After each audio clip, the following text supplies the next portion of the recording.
نحمده ونصلي على رسوله الكريم اما بعد فاعوذ بالله من الشيطان الرجيم بسم الله الرحمن الرحيم رب اشرح لي صدري ويسر لي امري واحلل عقدة من لساني يفقهوا قولي. آج جمعہ کا دن ہے.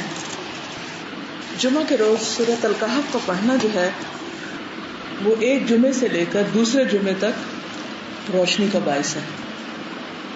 یہ روشنی انسان کو کہاں ملتی ہے؟ یہ روشنی کہاں ہوتی ہے؟ یہ روشنی انسان کے دل کے اندر ہوتی ہے.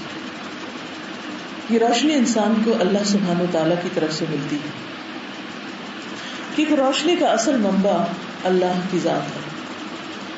سورۃ النور میں آتا ہے اللہ نور السماوات والارض. اللہ ہی نور ہے آسمان و زمین کا. ہر چیز کا خالق وہ، ہر چیز کی رہنمائی کرنے والا وہ. الذی خلق کل شیء ثم ہدی، جس نے ہر چیز کو بنایا پھر اس کو ہدایت دی، اس کو راہ دکھائی. اسی نے انسان کو ہدایت دی اور اسی نے انسان کی ہدایت کے لیے یہ قرآن اتارا. اور سورۃ الکہف کی پہلی آیت میں آتا ہے الحمدللہ الذی انزل علی عبدہ الکتاب. سب تعریف شکر اللہ کے لیے ہے جس نے اپنے بندے پر کتاب نازل کی. یعنی اس کتاب کے نزول پر ہمیں اللہ کا شکر ادا کرنا چاہیے، کیونکہ اس میں انسان کے لیے رہنمائی ہے. وَلَمْ يَجْعَلْ لَهُ عِوَجًا، اور اس میں کسی قسم کی کوئی ٹیڑھ نہیں رکھی.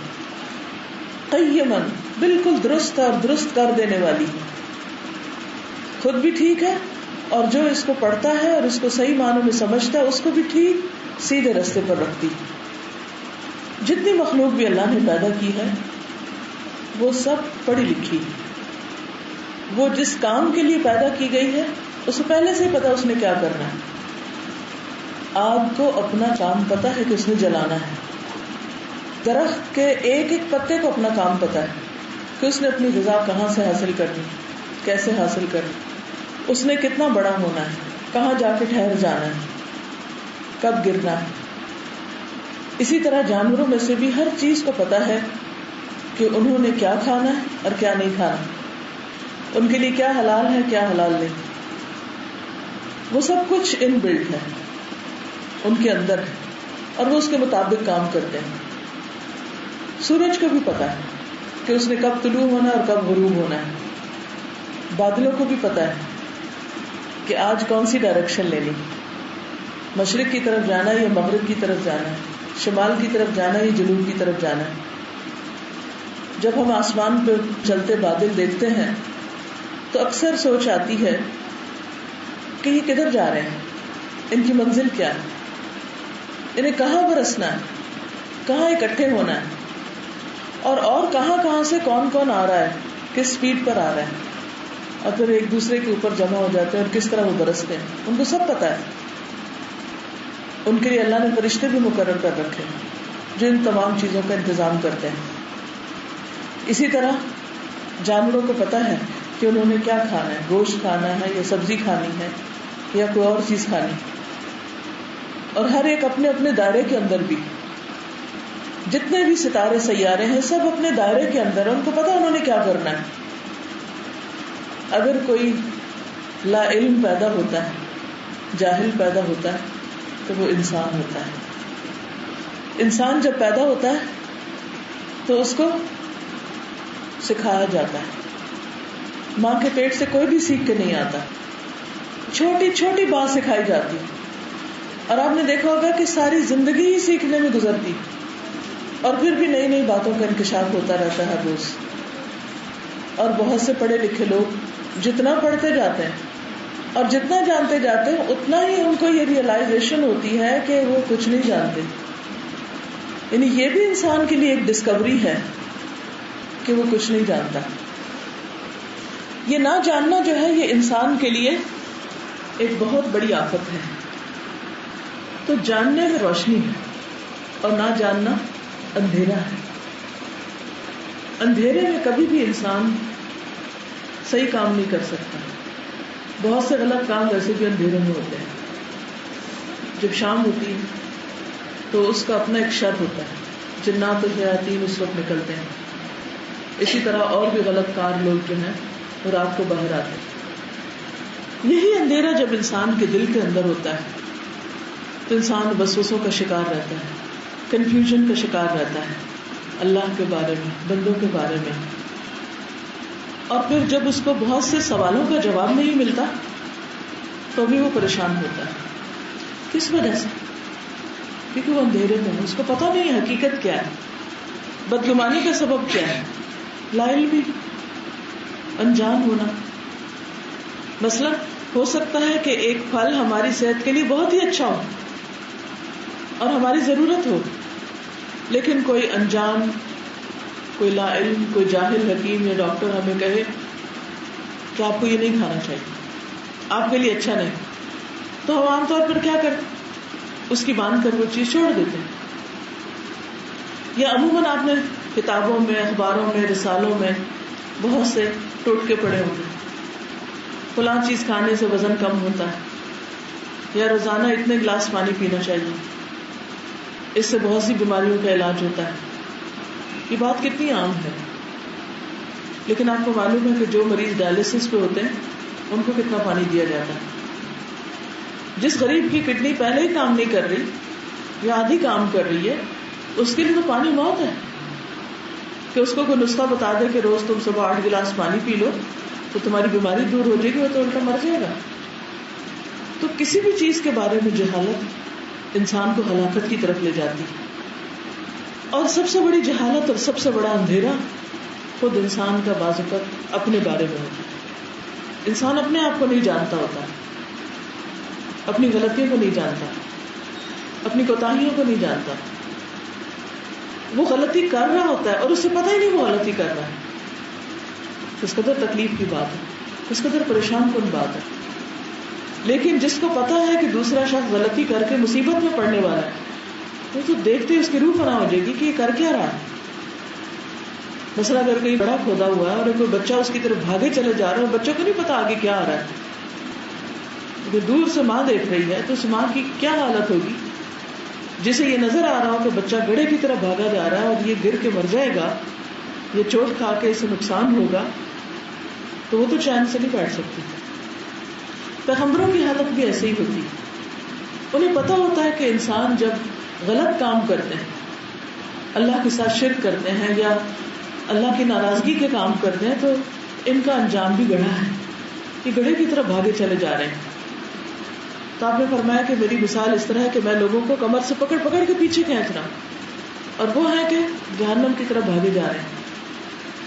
تو اندھیرا ویسے بھی ایک تکلیف دہ چیز ہے, لیکن اپنے بارے میں اندھیرے میں ہونا, جہالت میں ہونا کہ ہم کہاں سے آئے, کیوں آئے اس دنیا میں, کہاں جانا ہے, کیا حساب کتاب ہونا ہے, قبر میں کیا ہوگا, قیامت کے دن جب اٹھائے جائیں گے دوبارہ پھر کیا ہوگا, جنت کیسی ہے, جہنم کیسی ہے,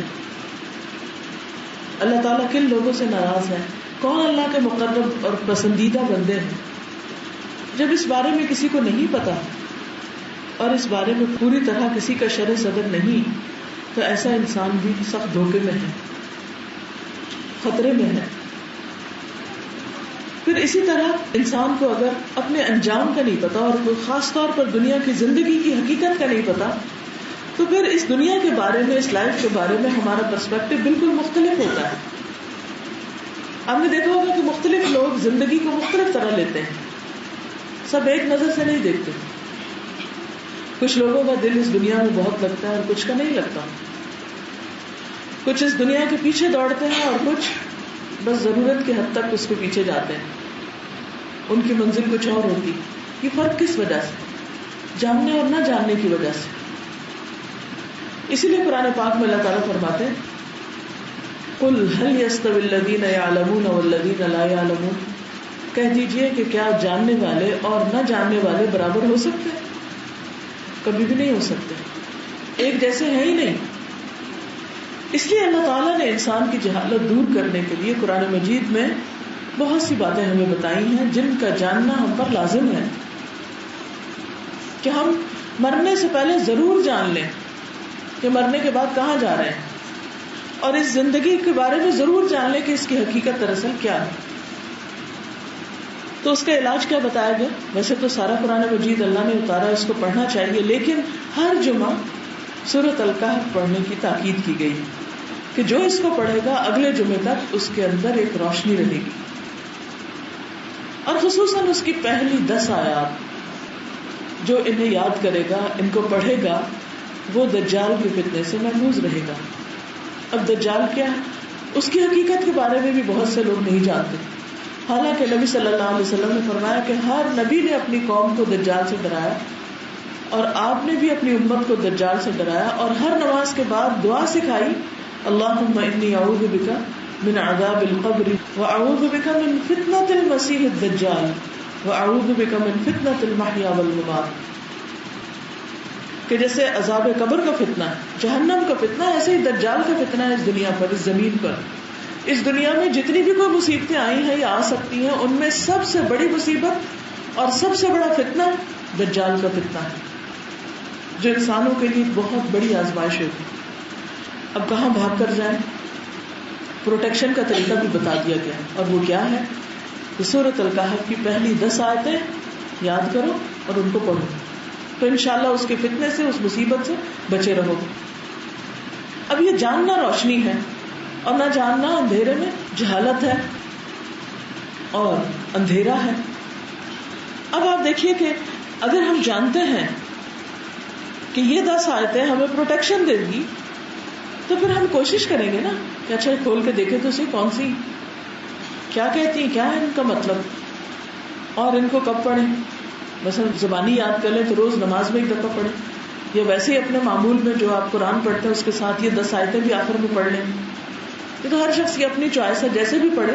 پڑھنے کی بات ہے، کوئی پابندی نہیں لگائی گئی 10 دفعہ پڑھو، صبح پڑھو یا شام پڑھو، یہ کس جگہ پڑھو اور کب نہ پڑھو، لیکن پڑھنا ضروری ہے.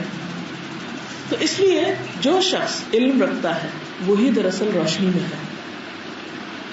اور پھر آپ نے دیکھا ہوگا کہ جیسے سورج کی روشنی، سورج جب طلوع ہوتا ہے تو کم ہوتی ہے، پھر وہ پیک پہ آ جاتا ہے، لیکن وہ ہمیشہ پیک پہ نہیں رہ سکتا، پھر وہ آہستہ آہستہ ڈلتا ہے، تو پھر روشنی کم ہوتی ہے، پھر اندھیرے میں انسان چلا جاتا ہے. اسی طرح جب انسان کسی خاص صورت کے بارے میں، قرآن مجید کی کچھ آیات کے بارے میں کچھ علم حاصل کرتا ہے تو اس پہ بہت سی چیزیں روشن ہوتی. لیکن اگر اس کا کنیکشن اس سے کمزور ہو جاتا ہے تو پھر آہستہ آہستہ وہ روشنی ماند پڑنے لگتی، ختم ہونے لگتی، حتیٰ کہ ایک وقت آتا ہے کہ انسان ایسے ہو جاتا ہے جیسے اس نے کبھی کچھ جانا ہی نہ، اور اس میں ایک بڑھاپے کی زندگی بھی ہے.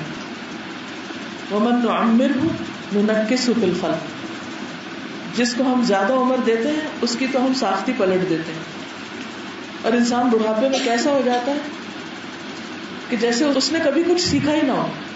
لِكَيْ لَا يَعْلَمَ مِن بَعْدِ عِلْمٍ شَيْئًا، علم آنے کے بعد بھی انسان لا علم ہو جاتا ہے، کبھی بڑھاپے کی وجہ سے، کبھی بیماری کی وجہ سے، کبھی غافل ماحول کی وجہ سے، ایسے دوستوں کی وجہ سے جو کبھی بھی علم کی بات نہیں کرتے اور علم حقیقی کی بات نہیں کرتے. تو اس لیے ضروری ہے کہ انسان کسی نہ کسی ایسی مجلس میں شریک ہو، قرآن مجید خود سمجھ کے پڑھے، یا کوئی طریقہ ایسا اختیار کرے کہ جس سے وہ اس اندھیرے سے باہر نکلے اور اس گھبراہٹ سے باہر آئے اور روشنی کا سفر اختیار کرے. تو بہرحال اسی صورت میں سے میں نے آج آپ کے لیے چند آیات منتخب کی ہیں. اللہ سبحانہ وتعالیٰ فرماتے ہیں وَاضْرِبْ لَهُمْ مَثَلَ الْحَيَاةِ الدُّنْيَا كَمَاءٍ أَنزَلْنَاهُ مِنَ السَّمَاءِ فَاخْتَلَطَ بِهِ نَبَاتُ الْأَرْضِ فَأَصْبَحَ هَشِيمًا تَذْرُوهُ الرِّيَاحُ وَكَانَ اللَّهُ عَلَى كُلِّ شَيْءٍ مُقْتَدِرًا. المال والبنون زینۃ الحیاۃ الدنیا والباقیات الصالحات خیر عند ربک ثوابا وخیر املا. ویوم نسیر الجبال وترى الارض بارزة وحشرناهم فلم نغادر منهم احدا وعرضوا على ربك صفا لقد جئتمونا كما خلقناكم اول مرة بل زعمتم ان لن نجعل لكم موعدا. ووضع الكتاب فترى المجرمين مشفقين مما فيه ويقولون يا ويلتنا یا ویلتنا ما لهذا الكتاب لا يغادر صغیرة ولا کبیرة الا احصاها ووجدوا ما عملوا حاضرا ولا يظلم ربك احدا. اور اے نبی صلی اللہ علیہ وسلم انہیں دنیا کی زندگی کی مثال اس طرح سمجھاؤ کہ آج ہم نے آسمان سے پانی برسا دیا تو زمین کی پود خوب گھنی ہو گئی، اور کل وہی نباتات بھوس بن کے رہ گئی جسے ہوائیں اڑائے لیے پھرتی ہیں. اللہ ہر چیز پر قدرت رکھتا ہے. یہ مال اور اولاد محض دنیا کی زندگی کی ایک ہنگامی آرائش ہے. اصل میں تو باقی رہ جانے والی نیکیاں ہی تیرے رب کے نزدیک نتیجے کے لحاظ سے بہتر ہیں، اور انہی سے اچھی امیدیں وابستہ کی جا سکتی ہیں. فکر اس دن کی ہونی چاہیے جبکہ ہم پہاڑوں کو چلا دیں گے اور تم زمین کو بالکل برہنا پاؤ گے، کوئی سبزہ نہیں ہوگا، اور ہم تمام انسانوں کو اس طرح گھیر کر جمع کریں گے کہ اگلوں پچھلوں میں سے ایک بھی نہ چھوٹے گا، اور سب کے سب تمہارے رب کی حضور صف در صف پیش کیے جائیں گے. لو دیکھ لو تم آ گئے نا اسی طرح ہمارے پاس جیسے ہم نے تم کو پہلی بار پیدا کیا تھا. تم نے تو سمجھا تھا کہ ہم نے تمہارے لیے کوئی وعدے کا وقت مقرر ہی نہیں کیا، اور نامہ اعمال سامنے رکھ دیا جائے گا. اس وقت تم دیکھو گے کہ مجرم لوگ اپنی کتاب زندگی کے اندراجات سے ڈر رہے ہوں گے اور کہہ رہے ہوں گے ہائے ہماری کم بختی، یہ کیسی کتاب ہے، ہماری کوئی چھوٹی بڑی حرکت ایسی نہیں رہی جو اس میں درج نہ ہو گئی ہو، اور جو جو کچھ انہوں نے کیا تھا وہ سب اپنے سامنے حاضر پائیں گے، اور تیرا رب کسی پر ظلم نہ کرے گا. اس دنیا کے بارے میں، اس زندگی کے بارے میں ہم سب کا نقطہ نظر کیا ہے؟ عام طور پر لوگ کہتے ہیں کہ جو کچھ ہے بس یہی دنیا کی زندگی. پنجابی کا ایک محاورہ ہے، اے جہان مٹھا اگلا کہیں ڈٹھا.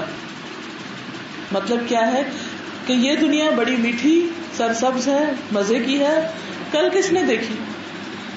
اور یہ مولوی حضرات تو ہمیں بتاتے رہتے ہیں یہ جہنم ہے، یہ آگ ہے، یہ اس چیز پہ بھی پکڑ ہے، اس میں بھی پکڑ ہے. تو جب پکڑ ہی ہے تو پھر اس دنیا میں خوب انجوائے کرو. وہ دنیا کو کیسے لیتے ہیں؟ فن کی جگہ، انٹرٹینمنٹ کی جگہ، مزے کی جگہ، اور ہر چیز میں مزہ ڈھونڈتے ہیں. کھانا بھی وہ کھانا چاہتے ہیں جس میں مزہ ہو، پہننا اوڑھنا رہن سہن ہر چیز مزے کے لیے. اور جب ایک چیز کا مزہ حاصل کر لیتے ہیں تو وہ ختم ہو جاتا ہے، تو پھر اس سے اگلے کی تلاش میں، اس سے اگلے کی تلاش میں. اسی لیے آپ نے دیکھا ہوگا کہ انسان اس مزے کی تلاش میں کسی حد پہ رکتا ہی نہیں، حلال کو چھوڑ کر حرام کی طرف چل پڑتا ہے، اور پھر حرام میں بھی حدیں پار کر جاتا ہے. آج آپ دیکھیں ابتدا میں انسانوں کے اندر اللہ نے شوہر بیوی کا ایک مقدس رشتہ رکھا تھا. اللہ تعالیٰ نے آدم علیہ السلام کو پیدا کیا، پھر حوا علیہ السلام کو پیدا کیا، اور دونوں کو ایک دوسرے کے لیے باعث سکون بنایا، خوشی کا باعث بنایا، ایک دوسرے کا کمپینین بنایا، مددگار بنایا، ان کو دنیا میں اتارا، انہیں بچے عطا کیے، پھر ان کے اندر یہی محبت کا رشتہ پیدا کیا. لیکن ایک وقت ایسا آیا کہ انسان کا اس رشتے سے دل اٹھ گیا، وہ مرد اور عورت کی بجائے سکون تلاش کرنے لگا، مرد مرد میں اور عورت عورت میں. پھر وہاں سے آگے بڑھے تو جانوروں میں، جانوروں کو نہ چھوڑا، اور اسی طرح پھر کسی چیز کی کوئی حد ہی نہ رہی، اور انسان نے حلال کی بجائے حرام میں اپنا سکون تلاش کرنا شروع کر دیا. ابتدا میں لوگوں نے اسے بری نظر سے دیکھا، ایسا کرنے والوں کو لعن طعن کی. پھر ایک وقت آیا کہ لوگوں نے اس کو ہیومن رائٹ کہنا شروع کر دیا، اور آزادی کے نام پر اس کو جائز قرار دیا. یہی حال کھانے پینے میں ہے کہ انسان کے لیے اللہ نے کچھ جانور حلال کیے تھے کہ ان کا گوشت کھاؤ، ان کا دودھ پیو، ان کی کھال استعمال کرو. لیکن انسان اس میں نہیں رکا، اس نے حلال کے آگے حرام جانوروں کو بھی اپنے دیگر مقاصد کے لیے استعمال کرنا شروع کر دیا. حتیٰ کہ دنیا سے کئی جانوروں کی اسپیشیز ختم ہو کے رہ گئی صرف اسی وجہ سے کہ اللہ نے ان کو کسی اور مقصد کے لیے پیدا کیا. انسان نے ان کو ان کی کھال اور ان کے جسم اور ان دوسری چیزوں کو ابیوز کرنا شروع کر دیا اور اس طرح فطرت کے نظام میں مداخلت کی. بے شمار مثالیں کہ انسان نے فطرت سے انحراف کر کے ظاہر الفساد فی البر والبحر، خشکی اور سمندر ہر جگہ فساد ہی فساد پھیل گیا، کیونکہ انسان نے اس دنیا اور اس زندگی اور خود اپنی زندگی کی حقیقت کو نہیں سمجھا کہ یہاں ہم امتحان کے لیے اور چند دن کے لیے، ہمیشہ کے لیے نہیں ہے. ایک وقت تھا ہم کچھ نہ تھے، پھر اللہ نے پیدا کیا، ہم دنیا میں آئے اور ہمیں بتا دیا گیا الذی خلق الموت والحیاۃ لیبلوکم ایکم احسن عملا، کہ اس نے زندگی اور موت کو بنایا یہ دیکھنے کے لیے کہ تم میں سب سے اچھے کام کون کرتا ہے. اور اچھے کام کون سے؟ جو اللہ کی نظر میں اچھے ہیں. انسان کی اپنی خواہش، اپنی نظر اور اپنی عقل تو بہت اور چیزوں کو بھی اچھا کہہ سکتی ہے، لیکن ہماری عقل تو محدود ہے، لمیٹڈ ہے. ہمیں کیا پتا واقعی اچھا کیا ہے؟ تو جس نے ہمیں بنایا وہی جانتا ہے کہ اچھا کیا ہے اور اچھا کیا نہیں. یہ تھا دراصل ہمارا امتحان. لیکن انسان نے اس چیز کو سمجھے بغیر، اس کو چھوڑ کر دنیا کی زندگی میں ہر چیز کے اندر اس نے صرف خوبصورتی، فن اور مزے کی تلاش میں ہر چیز کو بھلا دیا، انسانی رشتوں کو پامال کر دیا، ماں اور بہن کا فرق تک مٹا دیا گیا. اور ایسے ایسے انسانوں نے صرف اپنی خواہش کو پورا کرنے کے لیے جانور تو چھوڑ انسانوں کی جان لینا شروع کر دی. قتل و غارت کو اپنے لیے حلال کر لیا، کبھی مذہبی بہانے سے اور کبھی کسی اور طریقے سے انسانی جان کو اتنا سستا کر دیا گیا کہ کہیں بھی کوئی حد نہ رہی. یہ سب کچھ کیوں ہوا؟ کیونکہ انسان نے زندگی کی حقیقت کو نہیں سمجھا. تو اللہ تعالیٰ کیا فرماتے ہیں؟ ان کے سامنے زندگی کی مثال یا زندگی کی حقیقت بیان کرو. کیا ہے یہ زندگی؟ چند روزہ زینت کا سامان، جیسے سورت کے شروع میں بھی آتا ہے انا جعلنا ما علی الارض زینۃ لہا لنبلوہم ایہم احسن عملا. اس زمین پر جو کچھ ہے وہ ہم نے اس کی خوبصورتی بنائی ہے تاکہ ہم انہیں آزمائے کہ ان میں سے اچھے کام کون کرتا ہے. یعنی صرف خوبصورتی میں ہی الجھ کر نہیں رہ جاتا بلکہ اچھے اچھے کام بھی کرتا ہے. تو اس خوبصورتی کی مثال کیا ہے؟ مثل الحیات الدنیا کماء انزلناہ من السماء. بس ایسا ہی ہے جیسے سمجھو آسمان سے بارش ہوئی اور زمین سے خوب پودے ہو گئے، ہر طرف ہریالی ہو گئی، سبزہ ہو گیا.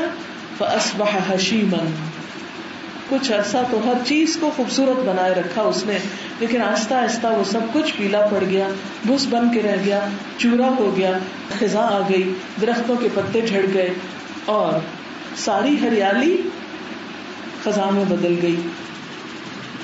اور وہی پودے جو کل اتنا حسن بخش رہے تھے اس زمین کو، آج وہ کھنڈر میدان بنے ہوئے ہیں. جب بارشیں نہیں ہوتی تو ہر طرف زمین سوکھ جاتی اور زمین کی خوبصورتی ماری جاتی. بالکل اسی طرح انسان کو جب تک اس دنیا میں اس کی مرضی کی چیزیں ملتی رہتی، اس کی منمانی پوری ہوتی رہتی، تو اس کی خوشحالی اور اس کی خوشی دیکھنے والی ہوتی. ہر چیز میں دکھاوا آ جاتا ہے، چاہے وہ علم کا ہو یا مال کا ہو یا حسن کا ہو، کسی بھی چیز کا جو بھی اللہ نے دیا. لیکن جب وہ جاتا ہے تو پھر انسان کے اندر کیسی کیسی مایوسی آتی، پھر کیا حال ہوتا ہے. چاہے کوئی عہدہ چلا جائے، چاہے مال چلا جائے، چاہے کوئی انسان پاس سے چلا جائے، اور اسی طرح انسان کی کوئی پسندیدہ چیز اس سے چھن جائے، تو پھر یہی حال ہوتا ہے جو زمین کا ہریالی کے بعد خزاں آنے پہ ہوتا ہے. فَأَصْبَحَ هَشِيمًا تَذْرُوهُ الرِّيَاحُ، ہوائیں اسے اڑائے پھرتی ہیں. اب ان پتوں کی، اس گھاس کی کوئی قدر و قیمت نہیں، کیونکہ وہ سوکھ کے بالکل ہلکا ہو گیا اور ہر چیز اس کو اڑائے پھر رہی ہے اور ناقدری کر رہی. یہ اڑائے پھرنا، ہلکا ہونا، اب اس کی کوئی ویلیو نہیں، اس کا کوئی ٹھکانہ نہیں، اس کا کوئی مقام نہیں، اس کو کوئی پوچھتا نہیں، اس کی کوئی قیمت نہیں. اور کیا یہ حقیقت نہیں کہ جب انسان کے پاس دنیا ہوتی ہے تو اپنے پرائے سب دوست ہوتے ہیں، اور جب دنیا جاتی ہے تو ان کے رشتہ بھی اجنبی ہو جاتے ہیں. اور ہر انسان کسی نہ کسی طرح چھوٹا یا بڑا ایسا تجربہ کرتا ہے، اور اللہ تعالیٰ اس لیے کرواتا ہے کہ انسان کو دنیا کی زندگی کی حقیقت سمجھ میں آ جائے. لیکن انسان پھر بھی حقیقت کو نہیں سمجھتا اور وہ اسی دنیا کے پیچھے بھاگتا رہتا ہے حتیٰ کہ موت اس کو آ کے واپس لے جاتی. اور موت کے بعد اب اس کے لیے امتحانوں کا لامحدود ہی سلسلہ ہے. اب ایک ایک چیز کا حساب ہے، ایک ایک چیز کا حساب. مال کہاں سے کمایا تھا، کہاں خرچ کیا، جوانی کس کام میں لگائی، عمر کس چیز میں لگائی، علم جو حاصل کیا اس پہ عمل کتنا کیا، کر کے کیا آئے ہو. وَكَانَ اللَّهُ عَلَى كُلِّ شَيْءٍ مُقْتَدِرًا، اللہ ہر چیز پر قدرت رکھتا ہے، وہ سب کچھ کرتا ہے، کوئی انسان اس سے بھاگ نہیں سکتا. ہم بھولے رہے اللہ کو، نہ یاد کریں، نہ اس کی مرضی پہ چلیں، لیکن اس سے کہیں بھاگ نہیں سکتے. انسان اس دنیا سے بھی نکل بھاگے نہ کہیں اور کسی اور پلانٹ پہ جا بیٹھے تو اللہ کے لیے برابر ہے کہ کوئی زمین پہ رہے یا چاند پہ رہے یا مریخ پہ رہے یا کسی اور پلانٹ پہ چلا جائے. وہ زمین کے اندر کہیں چھپ جائے یا کہیں باہر ہو، وہ کہیں پانی میں چھپ کے بیٹھ جائے، کسی آب دوز میں، کسی سب مرین میں، اللہ کے لیے سب برابر ہے، کچھ بھی مشکل نہیں، کیونکہ وہ عالم الغیب والشہادہ ہے. غیب کو بھی جانتا ہے، حاضر کو بھی جانتا ہے، جو سامنے ہے وہ بھی اس کو دکھتا ہے، جو پیچھے ہے وہ بھی دکھتا ہے، اس سے کوئی بھاگ نہیں سکتا. وَكَانَ اللَّهُ عَلَى كُلِّ شَيْءٍ مُقْتَدِرًا.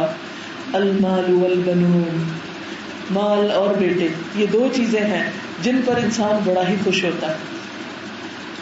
آسمان کی جو بارش ہے وہ رونق لے کے آتی ہے، مال اور بیٹے زندگی میں رونقیں لاتے ہیں، اس لیے ان کا خاص طور پر ساتھ ہی ذکر کیا. زینت الحیات الدنیا، یہ دنیا کی زندگی کی زینت ہے، ایسی ہی زینت جیسے بارش کا پانی زمین کی ہریالی کی شکل میں آ کے زینت بن جاتا ہے اور ہر طرف خوبصورتی ہوتی. کبھی آپ گراسی پلاٹس کو دیکھیں، گراسی فیلڈز کو دیکھیں، گھنے درختوں کے باغ دیکھیں تو دل پہ عجب کیفیت ہوتی، یعنی وہ کیفیت دیکھنے کے لائق ہوتی. انسان کی پوری سائیکالوجی بدل جاتی ہے جب ایسی جگہ پر انسان جاتا ہے. اور کچھ نہیں تو سمندر کے کنارے جا کے پانی کو ہی دیکھ، ٹھاٹھے مارتے پانی کو، تو وہ انسان کی زندگی میں ایک اہم کردار ادا کرتا ہے. تو بالکل اسی طرح جب مال ہوتا ہے اور بیٹے ہوتے ہیں تو زندگی خوبصورت ہو جاتی، دل سے ہوکے اٹھتے رہتے ہیں. خوبصورت گھر، اپنے خوبصورت باغ، اپنے بچے، یہ سب کچھ دیکھ کر انسان خوشیوں سے پھولا نہیں سماتا. لیکن یہ سب کچھ آہستہ آہستہ ساتھ چھوڑ جاتا ہے. ہم ملینئر ہی کیوں نہ ہوں. پہلے تو میں جب چھوٹی تھی مجھے یاد ہے اس وقت لاکھ پتی بڑی بات ہوتی تھی، جب کسی کی بات ہوتی تھی کہتے فلاں لاکھ پتی ہے. پھر تھوڑے بڑے ہوئے تو کروڑ پتی کی بات ہونے لگی، اور اب کوئی بات کرتا تو ارب خرب پتی کی بات ہوتی. پتہ نہیں اس سے آگے بھی کیا ہونا ہے. یہ تو میری زندگی کے دیکھے ہوئے چند سالوں کی بات ہے. کتنا بھی کوئی ہو، بڑھاپے کو نہیں روک سکتا، بیماری کو نہیں روک سکتا. سب کچھ ہے کھانے کو لیکن وہ ڈائٹ پہ ہے، مال اولاد ہے، سب کچھ ہے لیکن وہ اپنی دنیا میں مشغول ہے. بچے جو جو بڑے ہوتے جاتے ہیں، انڈیپینڈنٹ ہوتے جاتے ہیں، پھر ان کو اپنی لائف چاہیے. ان کو بوڑھے ماں باپ نہیں چاہیے، ان کی دولت ضرور چاہیے، وہ نہیں چاہیے. ان کو کس طرح فورسیک کرے، پھر اس کے منصوبے بناتے رہتے ہیں. تو یہ ان میں سے کوئی بھی چیز ساتھ نہیں رہتی، باقی نہیں رہتی. یا موت چھین لیتی ہے، یا وقت آہستہ آہستہ انسانوں سے ان چیزوں کو دور کر دیتا ہے. اور بعض اوقات انسان $1 ملین بنگلے میں بھی رہ رہا ہوتا ہے لیکن اس کو خود ہی ہوش نہیں ہوتی. وہ پوچھتا یہ کیا ہے.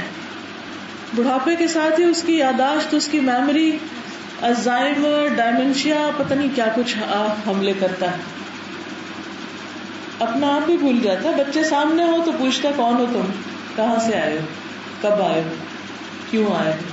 وہی باتیں بار بار دہراتا رہتا ہے. سب فنا ہو جانے والا ہے، کبھی کسی کے پاس کچھ بھی باقی نہیں رہا. ہاں باقی کیا ہے؟ والباقیات الصالحات، نیکیاں. باقی رہنے والیاں تو بس نیکیاں ہیں، نیک کام، اچھے کام، اللہ کا ذکر، انسانوں کی خدمت، اپنے مال میں دوسروں کو شریک کرنا، دوسروں کے لیے بھی خیر اور بھلائی کے منصوبے بنانا، اللہ کی عبادت کے لیے فارغ ہونا، اپنے دل کو اپنے ذہن کو بھی فارغ کرنا اللہ کی یاد اور اللہ کی عبادت کے لیے، اپنی رات کی نیند قربان کرنا، اپنے دن کی رونقیں قربان کرنا. جب سارے لوگ اپنی دنیا میں مشغول ہوں، دنیا کو انجوائے کر رہے ہوں، اس وقت اگر نماز کا وقت آ جائے تو نماز کی طرف دوڑ پڑنا. یہ ہے باقی رہنے والی چیز. لیکن جب ہمارے نفس کو مزہ آ رہا ہوتا ہے، جب ہم انجوائے کر رہے ہوتے ہیں کچھ، تو پھر کون جائے نماز کے لیے، کون جائے قرآن پڑھنے، کون بیٹھ کے ذکر کرے، کون اللہ کی یاد میں روئے، کون آخرت کو یاد کرے. اس وقت اگر کوئی ذکر بھی کر دے تو کہے تم اس سے مزہ کر دیتے. سننا بھی نہیں چاہتے، جاننا بھی نہیں چاہتے، خود جان بوجھ کے اندھیرے میں رہنا چاہتے ہیں. لیکن آخر کب تک؟ والباقیات الصالحات خیر عند ربک ثوابا، ثواب کے اعتبار سے تیرے رب کے نزدیک یہی بہتر ہیں. وخیر عملا، اور جن سے اچھی امیدیں وابستہ کی جا سکتی ہیں کہ جن کو کر کے تمہارا انجام اچھا ہو سکتا ہے. مال بیٹے آج اچھے لگتے ہیں، لیکن انجام کے اعتبار سے اگر ان دو چیزوں سے صحیح کام نہ لیا جائے، کیونکہ مال بھی انسان کے لیے صدقہ جاریہ بنتا ہے اور بیٹے بھی بنتے ہیں، اگر ان کو صحیح جگہ پر استعمال کیا جائے اور صحیح تربیت کی جائے، اور اگر وہ نہ کی جائے تو وہ وبال جان بنتے ہیں دنیا میں بھی اور آخرت میں بھی. لیکن باقی رہنے والی ہیں وہ جن کو ہم چھوڑے رہتے ہیں، جن کو ہم بھولے رہتے ہیں، جن کو ہم نہیں کرنا چاہتے، وہ باقی رہتی، وہ کل کام آنے والی. جب سب ساتھ چھوڑ جائیں گے، جب ہم مال چھوڑ کے، گھر چھوڑ کے، بنگلے چھوڑ کے خالی ہاتھ جائیں گے، اس وقت وہ نیکیاں ساتھ جائیں گی. جب قبر میں لٹایا جائے گا سارے واپس چلے جائیں گے، نماز، روزہ، حج، زکوٰۃ، ذکر، اذکار، لوگوں کی خدمت، صدقہ خیرات جو کیا ہوگا، لوگوں کی بھلائی کے کام کیے ہوں گے، وہ چاروں طرف آ جائیں گے. لیکن اگر وہ اب اکٹھے نہیں کیے تو اچانک وہاں کچھ بھی نہیں پہنچے گا، کوئی اپنے حصے کا تو دے کے بھی نہیں آئے گا. تو اس لیے بہت ضروری ہے کہ ان کا بندوبست کریں، آج کریں، اس جگہ کی تیاری آج کریں. جو باقی رہنے والی چیز ہے اس کو ساتھ رکھیں. مگر یہ کانسیپٹ سمجھنا ہی بڑا مشکل ہے. اب دیکھیں کہ مثلا اگر ہم جاب کرتے ہیں، پتہ ہے چند پیسے ملتے ہیں ہمیں اس سے، تو جتنے بھی مل جائیں، جتنے بھی اکٹھے کر لیں، باقی نہیں رہ سکتے. مال کا لفظ عربی زبان میں مالا یمیلو کا مطلب ہوتا ہے ڈھل جانے والی چیز، جس نے پاس رہنا ہی نہیں، یقینی طور پہ اس نے دوسروں کے پاس چلے جانا ہے. چاہے آپ کچھ خریدیں تب چلا جاتا ہے، رکھیں تو چوری ہونے کا ڈر ہوتا ہے، کسی نہ کسی طرح آگے پیچھے ہو جاتا ہے، یا پھر مر جاتے ہیں تو اور لوگ بانٹ لیتے ہیں اس کو. انسان کے لیے تو بس اس میں سے اتنا ہی ہے جو اس نے کھا لیا یا پہن لیا، دیٹس اٹ. ہاں مال میں سے بھی وہ باقی رہے گا جو اپنے ہاتھ سے آگے بیچ دیں گے، یہ ایسے کاموں میں لگا کے جائیں گے کہ بعد میں ان کا پروفٹ ملتا رہے گا. ایسی انویسٹمنٹ اپنی زندگی میں خود کر کے جائیں گے، یا پھر 1/3 میں سے وصیت کر کے جائیں گے مرنے کے بعد جو چھوڑا ہوا مال ہے اس میں سے. لیکن وہ کتنے لوگ کرتے ہیں؟ اگر ہم سب یہ کرتے ہوتے تو آج انسانوں کا یہ حال نہ ہوتا جو بعضوں کا جانوروں سے بھی نچلی سطح پہ زندگی بسر کر رہے ہیں. بہت سے لوگ اس شہر میں ایسے ہیں جن کے گھر میں رات کو چولہا نہیں جلتا، رات کا کھانا نہیں پکتا، بھوکے سوتے ہیں، اور بعض اوقات اسی وجہ سے جرائم ہوتے ہیں، چوریاں ہوتی ہیں، کیونکہ ان کو ان کا حق پہنچا ہی نہیں اور وہ چھین کے کھانا چاہتے ہیں. تو بہرحال باقی رہنے والیاں تو نیکیاں ہیں جو اپنی زندگی میں کریں گے یا ایسے کام کر کے جائیں گے جو بعد میں فائدہ دیں گے. اور بیٹے بھی صرف اس وقت فائدہ دیں گے جب ان کو اچھا اخلاق تمیز سکھائیں گے. صرف ان کی زندگی یا ان کو مال کمانے کے طریقے نہیں سکھائیں گے بلکہ ان کو دوسروں کو دینے کے طریقے سکھائیں گے. عبدالستار ایدھی کو کیسے دینا آیا، میں نے اس کی بایوگرافی پڑھی تھی تو لگتا ہے کہ میری ماں مجھ سے ہر روز صدقہ کرواتی تھی. ماں نے سکھایا تھا، اس نے دینا سکھایا تھا تو بڑے ہو کے دینے کی عادت پڑی. ہم اپنے بچوں کو کتنا دینا سکھاتے ہیں، ان سے کیا دلواتے ہیں. بلکہ ان کو تو یہ کہتے ہیں کسی کو دکھانا نہیں, کسی سے شیئر نہیں کرنا, سنبھال کے رکھنا, گمانا نہیں. اچھی بات ہے نہیں گمانا, لیکن دینے کی عادت تو ان کو بچپن سے ہی ڈالنی پڑے گی کہ دوسروں کے لیے جیو. اور بیٹے اگر ان کو دین سکھائیں گے تو ہی کل وہ ہمارے لیے دعا کریں گے, تو ہی وہ ماں باپ کی خیر و بھلائی یاد کریں گے, تو ہی وہ آپ کو آپ کے حقوق دیں گے. لیکن عموماً ہم جو اپنے لیے چاہتے ہیں دنیا, وہی اپنے بچوں کے لیے اس سے بھی بڑھ کے چاہتے ہیں. اس لیے وہ نماز پڑھیں یا نہ پڑھیں, وہ کوئی دین کی بات سیکھیں یا نہ سیکھیں, اس کے لیے اتنی تڑپ نہیں ہوتی جتنی تڑپ ہمیں ان کی دنیا کی ہے. تو پھر وہ خود بھی محروم رہتے ہیں اور ہمیں بھی ثواب سے محروم رکھیں گے اگر ہم نے اپنی اصلاح نہ کی اور باقیات الصالحات کی طرف توجہ نہ دی. اور یہ دن تو سامنے پیش آنا ہی ہے. وَيَوْمَ نُسَيِّرُ الْجِبَالَ وَتَرَى الْأَرْضَ بَارِزَةً, اور جس دن ہم پہاڑوں کو چلا دیں گے, قیامت کے دن یہ پہاڑ چلنے لگیں گے. یوٹیوب پہ میں نے ایک ویڈیو دیکھی تھی جس میں شاید رشین کوئی اسٹیٹ تھی, کوئی علاقہ تھا, نام مجھے یاد نہیں, آپ کو بھی دیکھے تو آپ کو بھی مل جائے گی. اس میں پہاڑ باقاعدہ چل رہا ہے اور لوگ بھاگ رہے ہیں آگے آتے, کیونکہ پہاڑ چلتا چلا آ رہا ہے, بالکل قیامت کا نقشہ ہے. اب آپ خود سوچیں جیسے کراچی میں بھی ایک اینڈ پہ پہاڑ ہے, اگر وہ چل کے آبادیوں کی طرف آنے لگے تو کدھر جائیں گے ہم, آگے تو سمندر ہے. وَيَوْمَ نُسَيِّرُ الْجِبَالَ, اور ایک دن آنا ہے جب پہاڑوں میں چل پڑنا ہے. وَتَرَى الْأَرْضَ بَارِزَةً, اور تم دیکھو گے زمین بالکل فلیٹ ہو گئی, بالکل سیدھی. وَحَشَرْنَاهُمْ, وہ دن ہوگا سب کو اکٹھا کرنے کا, تو اس لیے ہم ان کو اکٹھا کر لیں گے. قیامت کے دن زمین بالکل سفید میدے کی روٹی کی طرح پلین ہموار ہوگی اور ہر شخص کے لیے اس پر صرف کھڑے ہونے کی جگہ ہوگی. فَلَمْ نُغَادِرْ مِنْهُمْ أَحَدًا, اور ہم ان میں سے کسی ایک کو بھی نہیں چھوڑیں گے, سب کو ادھر کھڑے ہونا پڑے گا. دنیا میں ایسا ہوتا ہے نا, جب ہمیں کوئی بلائے تو ہم ایکسکیوز کر دیتے ہیں, کہیں اور چلے جاتے ہیں, سنی کر دیتے ہیں. لیکن حشر کا آوازہ ایسا ہوگا, سور اس طرح پھونکا جائے گا, ایک شخص بھی اپنی جگہ چھپا نہیں رہ جائے گا, سب سامنے آ جائیں گے.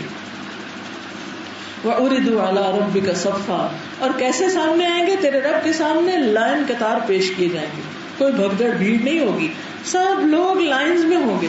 اگر آپ اولمپکس کو دیکھیں تو کس طرح لوگ جو دیکھنے والے تماشائی ہوتے ہیں, یا کسی بھی گیم کو دیکھیں, کسی بھی اسٹیڈیم میں آپ دیکھیں تو کیا ہوتا ہے, کیسے لوگ لائنوں میں بیٹھے سب مشاہدہ کر رہے ہوتے ہیں. یا پھر حرم کی تصویر کوئی آپ دیکھیں نماز میں, کس طرح ایسا لگتا ہے جیسے کسی نے بیٹھ کے لکیریں لگائی, حالانکہ ایک اذان پہ سب فٹافٹ لائنیں بنا لیتے. حشر کے میدان میں بھی لوگ لائنوں میں ہوں گے, یہ یاد رکھیے. تو نیکسٹ ٹائم جب آپ خانہ کعبہ کی تصویر دیکھیں اور اس کے آس پاس لائنیں دیکھیں تو سمجھیں یہ بھی حشر کی ایک چھوٹی سی جھلک ہے, اور میں بھی یہیں کہیں کھڑی ہوں اس میں. کوئی ایک بھی پیچھے نہیں رہے گا. وَعُرِضُوا عَلَىٰ رَبِّكَ صَفًّا, تیرے رب کے سامنے صف در صف لائن قطار پیش کیے جائیں گے. اللہ تعالیٰ فرمائیں گے لَقَدْ جِئْتُمُونَا, تم آ گئے ہمارے پاس, یقیناً اس وقت آ گئے, واپس آ گئے. کما خلقناکم اول مرہ, جیسے ہم نے تمہیں پہلی بار پیدا کیا تھا, دوبارہ پیدا ہو گئے ہو. بل زعمتم, بلکہ تم تو یہ زوم رکھتے تھے, یہ سوچتے تھے, الم نجعل لکم موعدا, کہ ہم نے تمہارے لیے کوئی وعدے کا وقت رکھا ہی نہیں. یعنی قیامت کے دن کو تم مذاق سمجھتے تھے, آج کے اس دن کی ملاقات کو تم بیکار سمجھتے تھے.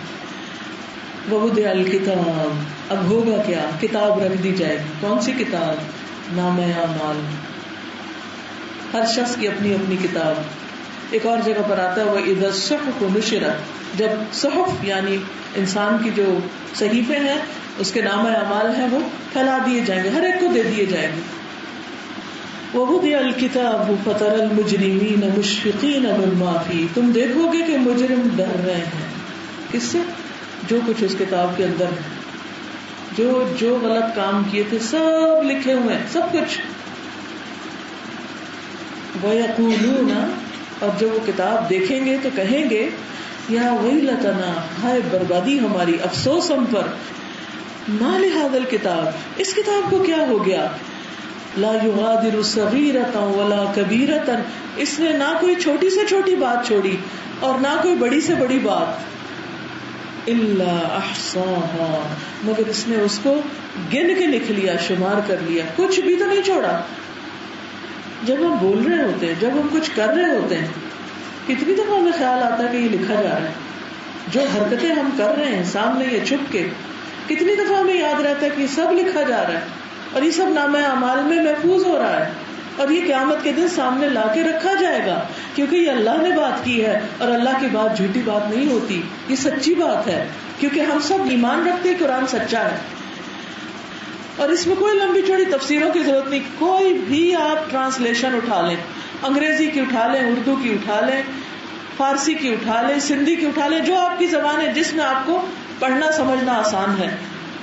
سورۃ الکہف کی ان آیتوں کو جو آج میں آپ کے سامنے پیش کر رہی ہوں، آیت 45 سے آیت 49 تک 4 آیتیں، ان کا ترجمہ پڑھ لیجئے کہ کیا کہتی ہیں۔ یہ بہت سے لوگ یہ بہانہ کرتے ہیں نا، وہ کوئی تو کچھ بتاتا ہے، کوئی اور کچھ بتاتا ہے، کس کی مانے کس کی نہ مانے، کسی کی نہ مانے، اس قرآن کی مانے اور ذرا دیکھیں کیا کہتا ہے قرآن، کیا یہ لکھا ہے قرآن میں یا نہیں، تاکہ علم یقینی حاصل ہو۔ تو یہ قرآن ہی کہتا ہے کہ انسان اس کتاب کو دیکھ کے کہے گا یہ کیا ہوا، اس کو مجھے یاد بھی نہیں، یہ میں نے کیا تھا، یہ میں نے کہا تھا، اور وہاں تو کوئی جھٹلا بھی نہیں سکے گا۔ آج کیا ہوتا ہے دنیا میں، جب کسی کو بلا کے کہا جاتا ہے تم نے یہ بات کیوں کہی، تو انسان صاف مکر جاتا ہے، چاہے اس نے کہی بھی ہو تو کیا کہتے ہیں عام طور پر، نہیں میں نے نہیں کہی، مجھے نہیں پتا میں نے کب کہی تھی، حالانکہ اس کا ضمیر بھی گواہی دے رہا ہوتا کہی تھی، یا یہ کہ اس کو یاد ہی نہیں ہوتا کہی تھی، کہہ کے بھول جاتا ہے انسان، لیکن یہ کتاب نہیں بھولے گی، سب کچھ لکھا ہوگا۔ وَوَجَدُوا مَا عَمِلُوا حَاضِرًا، اور وہ پالیں گے جو بھی انہوں نے عمل کیا ہوگا اپنے سامنے حاضر، سارے اعمال ان کے سامنے حاضر کر دیے جائیں گے، یہ سامنے دکھا دیے جائیں گے۔ اور آج کے دور میں یہ بات سمجھنا تو کچھ بھی مشکل نہیں، جیسے کسی مووی کو آپ دیکھتے ہیں، اپنی پرانی کوئی تصویر دیکھتے ہیں تو آپ کو یاد نہیں ہوتا اچھا میری یہ کپڑے ہوتے تھے، فلاں کی شادی بھی یہ کھانا کھایا تھا، کچھ یاد نہیں، لیکن وہ جب دیکھتے ہیں تو سب کچھ سمجھ آنے لگتا ہے کہ او اچھا ایسا تھا۔ وَلَا يَظْلِمُ رَبُّكَ أَحَدًا، اور تیرا رب کسی پہ بھی ظلم نہیں کرے گا۔ کیوں؟ ظلم تو وہ کرے نا کہ جس کو پتا نہ ہو کہ دوسرا سچ کہہ رہا ہے یا جھوٹ کہہ رہا ہے، جس کو سب پتا ہو، اندر کا باہر کا، دلوں کے حال، ظاہر باطن سب کچھ، وہ تو جو کچھ اس کے سامنے ہے اس کے مطابق وہ فیصلہ کر دے گا۔ اور ہر انسان کو کیا ملے گا؟ وَوَجَدُوا مَا عَمِلُوا حَاضِرًا، جو عمل کر کے آیا۔ تو عزیز بہنوں، ہم سب کو دیکھنے کی ضرورت یہ ہے کہ ہم کیا عمل کر رہے ہیں، اپنی کل کے لیے کیا کر رہے ہیں۔ سورۃ الحشر میں اللہ تعالیٰ فرماتے ہیں یا ایھا الذین آمنوا اتقوا اللہ ولتنظر نفس ما قدمت لغد، اے لوگوں اللہ سے ڈرو، اور ہر شخص کو چاہیے کہ وہ دیکھے کہ اس نے اپنی کل کے لیے کیا کیا ہے، وہ کیا اکٹھا کر رہا ہے۔ مال، کون سا مال، حلال حرام جائز ناجائز، کیونکہ سوال ہوگا نا قیامت کے دن کہ مال آیا کدھر سے تھا، کس کا تھا، کہاں سے تھا، چوری تھی، ڈاکہ تھا، رشوت تھی، دھوکہ فریب سے لیا تھا، خراب چیزیں بیچ کے بزنس کیا تھا، کہاں سے کمایا، کسی یتیم کا تم نے ہتھیا لیا، یا کسی قبضہ گروپ میں شامل ہو کے کسی کی پراپرٹی کو ہتھیا لیا۔ ایک حدیث میں آتا ہے کہ جو شخص اگر ایک بالشت بھی کسی کی زمین ناجائز ہتھیائے گا، قیامت کے دن 7 زمینوں کا توق اس کی گردن میں ڈالا جائے۔ اب جیسے کندھے کے اوپر ذرا سی کوئی چیز ہو تو کتنا تھک جاتے ہیں ہم کہتے ہیں کندھوں پہ بوجھ لگ رہا ہے، کہاں یہ کہ ایک زمین نہیں 7 زمینوں کا بوجھ گلے میں لٹکایا جائے گا۔ تو حشر کیا ہوگا آج دنیا میں کسی کی زمین ہتھیانے کا؟ دیکھیں کتنے ہی روز کس سے سنتے ہیں، فلاں کے پلاٹ پہ قبضہ ہو گیا، فلاں کے کاغذات ہی کوئی نہیں مل رہے، فلاں پراپرٹی 4تھی دفعہ بک رہی ہے۔ اللہ اکبر، یہ مسلمان کر رہے ہیں جو قیامت کے دن کو مانتے ہیں، تو وہ کیا پائیں گے، کیا نکلے گا اس کتاب میں سے؟ وہی جو انہوں نے کیا ہوگا، جو دنیا میں کر کے آئے، جو مال اور اولاد، جس طریقے سے جو اخلاق ان کو سکھایا، جو رزق ان کو کھلایا، جو کچھ وہ بڑے ہو کے بنے، وہ سب ان کے کھاتے میں لکھا جائے گا۔ کیونکہ حدیث میں آتا ہے انسان جب مرتا ہے تو اس کا اپنا اعمال نامہ تو بند ہو جاتا ہے، لیکن 3 چیزیں بعد میں بھی انسان کے چلتی رہتی ہیں۔ ایک نیک اولاد جو دعا کرے ماں باپ کے لیے، وہ اس کو ملتی، انسان جو علم کسی کو سکھا جائے، کوئی کتاب لکھ جائے، کسی کو پڑھا جائے، کسی طالب علم کو پڑھوا دے، وہ اس کے پیچھے جو بھی کرتا ہے وہ لکھا جاتا ہے. اور صدقہ جاریہ، اچھے کام میں کوئی پیسہ لگا جائے، کوئی کنواں کھدوا جائے، کوئی کسی کو مدرسہ بنوا دے، اسکول بنوا دے، کوئی سڑک بنوا دے، کوئی درخت لگوا دے، کچھ بھی ایسا نیکی کا کام کرنے میں جس سے انسانوں کا بھلا ہو، فائدہ ہو. تو جب تک وہ درخت کھڑا ہے، جب تک لوگ اس کا پھل کھا رہے ہیں، جب تک وہ کنویں سے پانی پی رہے ہیں، جب تک اس سڑک پر لوگ آرام سے چل رہے ہیں، اس کو مرنے کے بعد بھی اس کا فائدہ پہنچتا رہے گا. لیکن اگر انسان خود غرضی میں جیتا اور صرف اپنے لیے جیتا اور حلال اور حرام کی پرواہ نہیں کرتا، کل قیامت کے دن کل پھر جواب دہی کرنی ہوگی، بتانا ہوگا. کیونکہ یہی زندگی کی حقیقت ہے جو ان آیات میں بیان کی گئی ہے. عموماً ہم اس کے بارے میں جانتے بھی ہیں تو لا علم رہنا چاہتے ہیں، سوچنا نہیں چاہتے. تو آج کی یہ مجلس صرف سوچنے کی ایک دعوت تھی کہ ہم سب سوچیں کہ کون سی چیزیں ہمارے ہاتھ سے جانے والی ہیں اور کون سی چیزیں باقی رہنے والی ہیں. جو جانے والی ہیں ان کے ساتھ کیا کرنا ہے، اور جو باقی رہنے والی ہیں ان کے لیے کتنی توجہ اور کتنی محنت اور کوشش کرنی. اللہ تعالی ہم سب کو وہ کرنے کی توفیق دے جو ہمارے حق میں بہتر ہو اور ہماری آخرت میں ہمیں فائدہ دے، اور جس سے ہمارا رب ہم سے راضی ہو جائے. وآخر دعوانا ان الحمدللہ رب العالمین. اگر کوئی سوال ہو، آپ کو یہ بات پوچھنا چاہیں تو آپ پوچھ سکتے ہیں.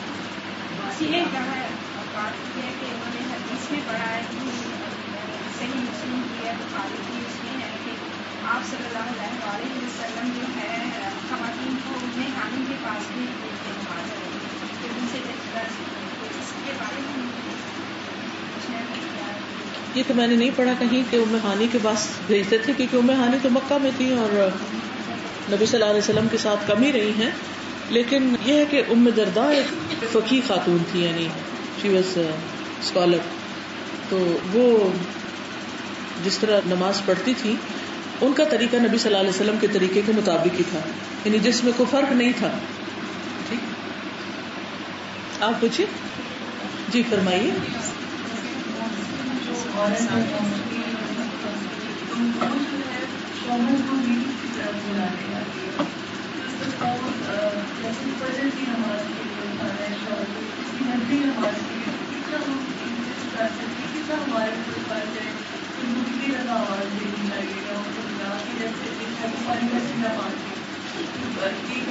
جی، پانی کے چھینٹے کے بارے میں بہت اجر ثواب بتایا گیا ہے، لیکن ایسا ہے کہ جیسے الحمدللہ میرے ہسبینڈ جیسے نماز، ان کو مجھے کبھی مسئلہ نہیں ہوا، جب بھی کہا اٹھ گئے.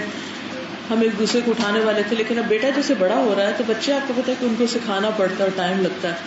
تو میں نے اس کے ساتھ ایک طریقہ رکھا ہوا ہے کہ یہ ٹائم ہے، آپ مجھے بتائیں کتنے بجے اٹھیں گے، تاکہ میں آپ کو اسی وقت اٹھاؤں، تاکہ ان کا ڈیسیژن ہو. اچھا ایک دفعہ اٹھاؤں یا کتنی بار اٹھاؤں، اس وقت تک اٹھاؤں جب تک تم اٹھ جاؤ، یا ایک دفعہ کہہ کے چھوڑ دو. تو یہ پہلے سے پوچھ لینا چاہیے تاکہ اس وقت کوئی فتنہ فساد نہ ہو اور اس وقت بدمزگی نہ ہو. یعنی اٹھنا ہے یا نہیں. لیکن اب زندگی کی بہت سی باتیں ہم آپس میں ڈسکس کرتے رہتے ہیں، بازار جانا ہے یا نہیں، پارٹی کرنی ہے یا نہیں، رشتے داروں کو بلانا ہے یا نہیں، یہ خریدنا ہے یا نہیں، جس طرح اور نیگوشیشن ہوتی ہیں نا. Take it easy, natural. پوچھیں آج کتنے بجے اٹھنا ہے آپ نے، تہجد پڑھ. اگر خاموش رہے تو پھر کیا نہ اٹھاؤں، پوچھ لیں، نہ اٹھاؤں، پیار سے پوچھیں، نہیں اٹھاؤ، خاموش ہو جائیں. اچھا پھر میں اٹھاؤں گی اتنے بجے آپ کو، یعنی چھوڑنا تھوڑی ہے. اوکے ان سے اچھا اب اس کا مجھے بہت فائدہ ہوتا ہے، اچھا اتنے بجے اٹھا دیں، اتنے بجے تو پھر میرا پورا حق ہوتا ہے کہ میں جس طریقے سے اٹھاؤں. لیکن اگر وہ طے نہ ہو تو پھر بھی مشکل ہوتی ہے. کیوں اٹھا دیا، میں اتنے بجے سویا تھا، میری نیند نہیں پوری ہوئی، مجھے ڈسٹرب کر دیا، تمہیں کیا پتا. تو اس میں یہ ہے کہ ہمیں انڈرسٹینڈ بھی کرنا چاہیے. بعض ہسبینڈس کی ڈیوٹی رات کی ہوتی ہے، بعض ایسے وقت میں سوتے ہیں، دیر سے سوتے ہیں، یا پھر یہ کہ کوئی بیماری ہو سکتی ہے، کچھ بھی. تو اٹھانا تو ہے، لیکن اس کے لیے صرف آخری کام نہیں، اس سے پہلے کا سارا جو پروسیجر ہے اس کو بھی کر کے رکھیں جب تک اٹھ جائیں، کھا کے باہر نکل جائیں بس کمرے سے. جی آپ فرمائی. میرا بھی اسی طرح ایک سوال ہے. جی ہمارا فرض ہے کہ کچھ بھی سیکھا تو اس کو ہمیں پڑھانا ہے، آپ اس میں شیئر کرنا. جی ہاں. تو سب سے پہلے میرا خیال ہے ہسبینڈ ہی ہوتا ہے. تو وہ لامحالہ باتیں آپ شیئر کرتے ہیں. اف یو فیل یو چڑ رہا ہے تو نہ کریں پھر. نہیں پھر نہ کریں شیئر. بہت زیادہ نہ کریں, بس تھوڑی تھوڑی ڈوز رکھیں. لیکن سارے دن میں کوئی ایک بات جب پتہ چل جائے کہ کوئی شخص جو ہے وہ چڑھ رہا ہے تو پھر یہ دین بگانے کے لیے نہیں ہے لوگوں کو.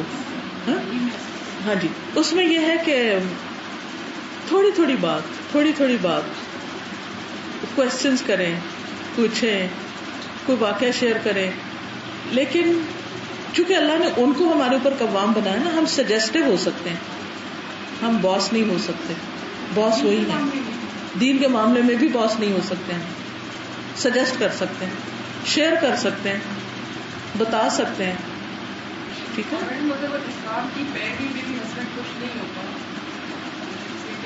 اللہ سے دعا کریں, دل اللہ کے ہاتھ میں ہے. اور طریقوں سے خوش کریں تو اس معاملے کو اگنور کر دیں گے. بعض اوقات بہت سی اور چیزیں ایسی ہوتی نا کہ جس پر ہمارے اختلاف ہوتے ہیں, تو اس پہ آ کے وہ پھر انتہائی گرم ہو جاتی بات. تو اگر ہم دلداری کرنا جانتے ہوں, دل رکھنا جانتے ہوں, دل خوش کرنا جانتے ہوں, تو بہت سے معاملے آسان ہو جاتے ہیں. میرا question related to my field ہے. I am medical student. تو فی الحال کا وہ نہیں سکتے ہمارے روٹین بہت ہیکٹک ہو یا بہت سارے اسٹڈیز میں انوالو ہو جاتے ہیں. اینڈ آپ کو پتہ ہوتا ہے فرمائی کے لائک ریلیشن کے آپ کے بہت امپورٹنٹ ایسپیکٹ آپ کے لائف کا, اس سے الگ چھوڑ نہیں سکتے ہیں. تو ایون جب آپ پڑھی نہیں کر رہے ہوتے ہیں تو اعتبار میں فرمائی آپ کی کوئی چیزیں چل رہی ہوتی ہیں, اسپیشلی جیسے کہ یونیورسٹیز میں ایگزامس آتے ہیں, اسپیشلی آپ کے کلاس میں اسٹریس چل رہا ہوتا ہے. ایون دو یہ نو کہ لائک میری جو نماز ہے وہ میری سیپریٹ ہوا ہے, اس کے لیے میں نے ایک فل کانسنٹریشن کے ساتھ کے لیے تو ہو نہیں پاتی ہے for some reason. And even جب آپ نالج پھیلا رہے ہوتے ہیں فرینڈس میں وہ بھی کم ہو جاتا ہے. تو آئی مین being such a profession پہ آپ اسلام کو کس طرح اپنی زندگی میں. جی, اس میں آپ دیکھیے کہ 2-3 چیزیں ہیں. ایک تو یہ کہ ہمیشہ ہماری سچویشن ایک جیسی نہیں رہتی. کبھی ایک چیز کے لیے زیادہ وقت ہوتا ہے, دوسری کے لیے کم, کبھی دوسری کے لیے زیادہ. جیسے دن رات میں فرق آتا ہے نا, کبھی دن لمبے ہو جاتے ہیں اور رات چھوٹی ہو جاتی ہے, کبھی راتیں لمبی ہو جاتی ہے, دن چھوٹے ہو جاتے ہیں. ایسے ہی ہمارے حالات ہوتے ہیں. کبھی ایک چیز آسان ہو جاتی ہے کہ دوسری مشکل, کبھی دوسری آسان اور پہلے والی مشکل. تو یہ نیچرل سچویشن ہے, اس میں گھبرانا نہیں چاہیے. اور اسی طرح اسلام پھیلانے کے لیے بھی صرف زبان کی تبلیغ کافی نہیں ہوتی. انسان کا جو عمل ہے, انسان کا رویہ, اور ڈاکٹرز تو ایسا پیشہ ہے ماشاءاللہ کہ جس میں آپ مریض کو صرف اسمائل کر کے اور پیار اور ہمدردی سے بات کر لیں تو اس سے بڑی کوئی تبلیغ ہی نہیں. یعنی انسانوں کی جو خدمت ہے بذات خود عبادت ہے, اور اس عبادت کے ذریعے آپ انسانوں کے دل جیتے ہیں اور ان کو اچھی اچھی باتیں بتاتے ہیں. یعنی صرف دوائی نہ لکھ کر دیں, اس نسخے کے ساتھ اچھا مشورہ بھی دیں, کوئی ذکر کرنا بتا دیں, کیونکہ روح اور جسم ساتھ ساتھ گندے ہوئے ہیں نا. تو ان کو جب آپ جسمانی علاج بتا رہے ہیں تو ساتھ کہیں کہ آپ اللہ کا ذکر کریں, یہ چیز پڑھیں, یہ ایسا کریں, تو انشاءاللہ اس سے بہت فائدہ ہوگا. اور پھر یہ ہے کہ کبھی آپ کو زبانی بہت کچھ بتانے کا موقع ملے گا. آپ اتنے قابل ڈاکٹر ہو جائے کہ آپ کو ایسی کانفرنسز میں بلایا جائے جہاں پر بہت سے مسلم نان مسلمز ہو, وہاں آپ جا کر اپنی بات بتائیں, چاہے تھوڑی سی بتائیں, اور اس کا بہت بڑا فائدہ ہوگا. بعض اوقات بہت عرصہ ایک چیز کی تیاری کرنی پڑتی ہے, لیکن جب وہ باہر آتی ہے تو ایک دم بہت اس کے فائدے ہوتے ہیں اور سالوں تک چلتے ہیں. بس حضرت یوسف علیہ السلام ہے, کس طرح وہ جیل میں رہتے ہیں, کتنے سال تک, آپ سب نے اسٹوری سنی ہوگی. اور پھر جب وہ جیل سے باہر آتے ہیں تو بادشاہ وقت ان کو کہتا ہے کہ سارے اختیارات تمہارے ہیں. تو اللہ تعالیٰ فرماتے ہیں کہ ہم نے اس کے لیے زمین میں راہ ہموار کر دی, جہاں چاہے ٹھکانہ بنائے, جو جی چاہے کرے. وہی شخص جو کل جیل میں تھا, آج اس کے لیے اللہ تعالیٰ ہر چیز مسخر کر دیتے ہیں. لیکن کتنا صبر اور پیشنس اور کتنا محسن بن کے وہ رہے کہ جب ان کو ایکسپوجر ملا اور موقع ملا اپنے آپ کو سامنے لانے کا, تو ان کا وہ جو تھوڑا عرصہ تھا وہ بھی صرف ایجپٹ کے لیے نہیں بلکہ جتنا بھی سب کانٹیننٹ تھا, سیریا, شام, پیلسٹائن, ان سب علاقوں کے لوگ ایجپٹ میں آ رہے تھے غلہ لینے کے لیے, اور ان کی ہر طرف شہرت پھیل گئی تھی. تو ایک تو یہ کہ زندگی میں پیشنس بہت ضروری ہے, صبر و تحمل ضروری ہے, اور ہر حال میں کوئی اچھا کرے تو بھی اور کوئی برا کرے تب بھی اچھا کرے. تو انشاءاللہ تعالیٰ آپ دیکھیں گے کہ ایک وقت آئے گا کہ آپ کی اچھائی کا لوہا مانا جائے گا, اور آپ کی صرف بات, عمل, رویے, ہر چیز سے تبلیغ ہوتی جائے گی انشاءاللہ. میرا سوال یہ ہے کہ جیسے آپ نے کہا بات ہے حلال اور حرام کے لیے. تو بعض گھروں میں بیویاں یقیناً پڑھی لکھی ہوتی ہیں, جانتی بھی ہیں کہ میرے مطلب شوہر کی جو ہے یہ سرٹن جو ہے آمدنی ہے, اس کے بعد جو ہے نظر آ رہا ہوتا ہے. تو وہ کس طرح سے مطلب ان کا کیا رول ہوگا کہ وہ گھر میں کیونکہ ہر چیز میں وہ حصے دار ہیں, تو ان کو کس طرح سے پھر ریئیکٹ کرنا چاہیے؟ پہلی بات یہ کہ بیوی کی طرف سے زیادہ کی ڈیمانڈ نہیں ہونی چاہیے, کیونکہ بہت دفعہ بیویوں کی ڈیمانڈز پر ہی, مطالبوں پر ہی شوہر اس راستے پہ چلتے ہیں. لیکن بعض اوقات الٹ بھی ہوتا ہے, وہ منع بھی کرتی ہے تو وہ منع نہیں ہوتے. تو اس میں یہ ہے کہ آپ کا فرض بنتا ہے کہ آپ دل سے, زبان سے, رویے سے اس چیز کو آپ ریجیکٹ کریں. اپنی لائف منیمم آپ اس میں سے جو بھی اپنے لیے بنائیں, کھائیں یا پہنیں یا کریں, آپ خود سوچیں کہ جتنا وہ حلال کا حصہ ہے یا حلال میں جتنا ہم کر سکتے میں اپنی ذات پر ایٹ لیسٹ اتنا ہی کروں گی, اس سے آگے نہیں جاؤں. اور ساتھ ساتھ یہ ہے کہ صرف زبان سے منع کرنا ہی کافی نہیں, اور بیوی کا منع کرنا بعض اوقات ہسبینڈز کے لیے انا کا مسئلہ بھی بنا دیتا ہے. ایسی مجلسوں میں جانے, ایسے لیکچرز اٹینڈ کرنے, ایسے دوست بنانے اور ایسے ماحول کی ضرورت ہوتی ہے کہ جس کی وجہ سے انسان پھر اس شر سے باہر آتا ہے. اب افسوس کے ساتھ کہنا یہ پڑتا ہے کہ بہت دفعہ ہماری مسجدوں میں اور جمعے کے خطبے تک میں بھی ایسی چیزیں بہت کم بیان ہوتی کہ جس میں انسان کو اپنی آخرت کی فکر ہو اور ان چیزوں کے حلال حرام کا پتہ چلے. بہرحال میں نے تو یہ دیکھا ہے کہ دعا جو ہے وہ بہت بڑا ہتھیار ہے, اور انسان اگر سچی نیت اور دل سے اللہ تعالیٰ سے دعا کرتا ہے, اللہم اکفنا بحلالک عن حرامک واغننا بفضلک عمن سواک, کہ اللہ تو ہمارے لیے حلال کو کافی کر دے حرام سے بچا کر, اور اپنے فضل سے ہمیں غنی کر دے ہر انسان کے محتاج ہونے سے بچا کر, تو اللہ تعالیٰ ضرور سنتا ہے. جی ضرور. جیسے ابھی آپ نے نبی کے ساتھ کی بات بتائی کہ ان کی والدہ نے ان کو بچپن سے میں دیکھتی ہوں کہ کچھ بہت اللہ تعالیٰ کا دیا ہوا ہے ان کے پاس, وہ بہت باخیرات لگتے ہیں, بہت کھلے دل سے کرتے ہیں, اور اتنا ہی پھر اللہ ان کو واپس بھی کرتے ہیں. بالکل بتاتے بہت زیادہ, وہ بھی ضائع کرتا ہے. بہت ہلکی ہے. صحیح ہے. کیا ان کا کہنا یہ ہے کہ بعض اوقات یہ کہ بعض لوگ دیتے ہیں اللہ کے راستے میں, اللہ ان کو اس سے بھی زیادہ دیتا ہے, لیکن یہ کہ وہ مینشن بہت کرتے ہیں. دیکھیں جب آپ اللہ کی خاطر کسی کو دے دیتے ہیں تو پھر یہ کہ اس کو ریاکاری نہیں کرنی چاہیے, دکھاوا نہیں ہونا چاہیے, کیونکہ دکھاوا کرنے سے عمل ضائع ہو جاتا ہے.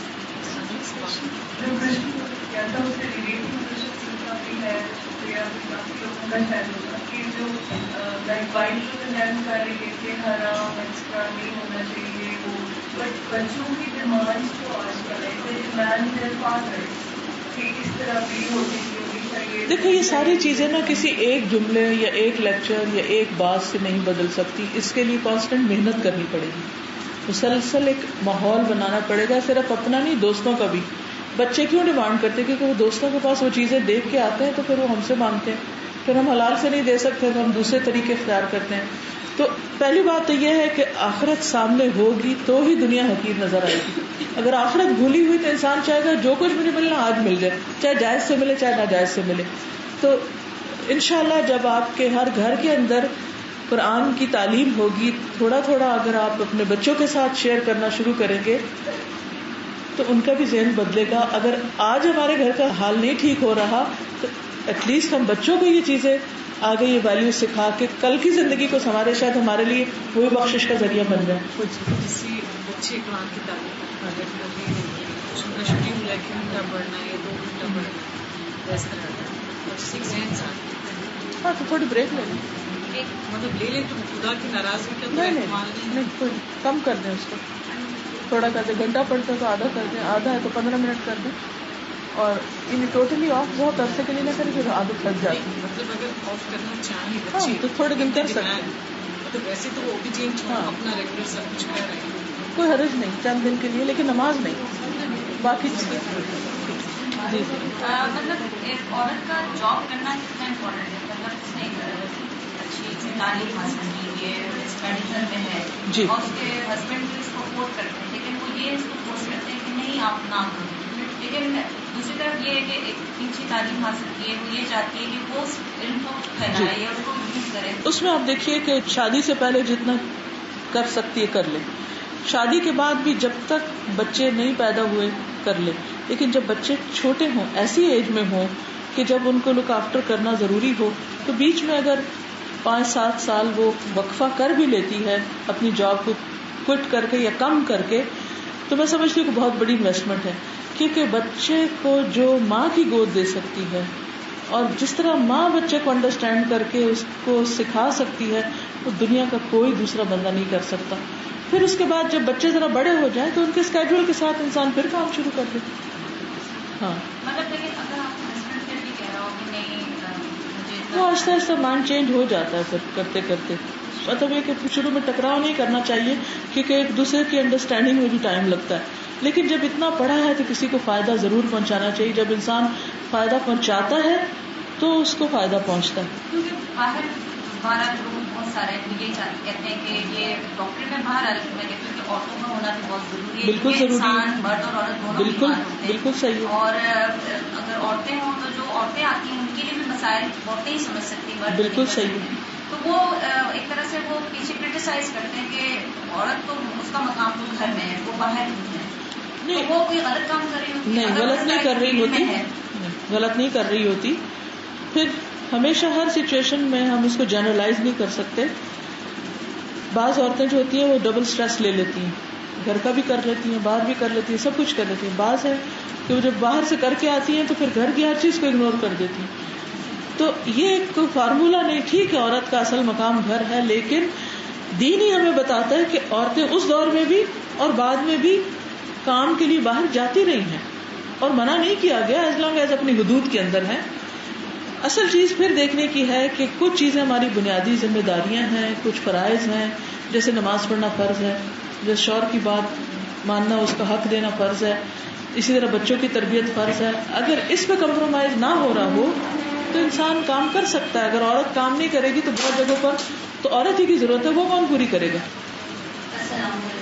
وعلیکم میں السلام. تھوڑے سے حجاب کے بارے میں تھوڑا پوچھنا چاہوں گی کیونکہ آج کل ذرا تھوڑا حساب چل رہی ہے. بہت سی خواتین کو یہ ہے کہ ہمارے مرد جو ہے وہ پسند نہیں کرتے اور ہم حجاب کس طرح کریں اور نہیں چاہتے، حالانکہ عورت چاہ رہی ہوتی ہے کہ وہ حجاب. جی میں تو یہ کہوں گی کہ جس طرح انہوں نے باقی اور بہت سی چیزیں جو مرد نہیں چاہتے تھے ان سے کروائیں، اسی طرح اسی حکمت سے، اسی پیار سے، اسی خوشامد سے، اسی طریقے سے آہستہ آہستہ بیبی سٹیپس کے ساتھ ایک دم اوور نائٹ آپ سب کچھ الٹ نہ دیں. کرتے کرتے کرتے ان کا ذہن تیار کرتے اپنا کام کریں انشاءاللہ. اور پھر بھی اگر کسی کے اوپر ایسی کوئی بات ہے پھر بھی اپنے دل کا جائزہ لیں کہ کیا واقعی ہم بھی چاہتے ہیں یا نہیں، یہ صرف ان کا نام لے کے ہم آزادی کر رہے ہیں. تو انشاءاللہ اگر آپ سچے ہیں تو اللہ تعالیٰ ایک دن ضرور آپ کی دل کی خواہش پوری کر دے گا. جزاکم اللہ خیرا. سبحانک اللہم و بحمدک، نشہد ان لا الہ الا انت، نستغفرک و نتوب الیک. السلام علیکم و رحمۃ اللہ وبرکاتہ.